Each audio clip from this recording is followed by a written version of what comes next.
আমাকে সবকিছু ছেড়ে কবরে চলে যেতে হবে। ইন্না লিল্লাহি ওয়া ইন্না ইলাইহি রাজিউন আওয়াজ চতুর্দিক থেকে শোনা যাবে। কুল্লু নাফসিন যায়িকাতুল মউত। যখন আমাকে আস্বাদন করতে হবে আর নামাজ পড়ার টাইম পাবো না, চিৎকার করে চাইলো একটা সিজদা দেওয়ার টাইম পাবো না।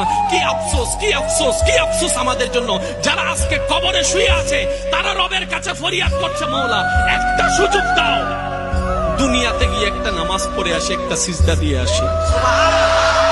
কবরবাসী চিৎকার করে রবকে বলে, মওলা ভুল করেছি, ভুল করেছি, ভুল করেছি, একটা সুযোগ দাও।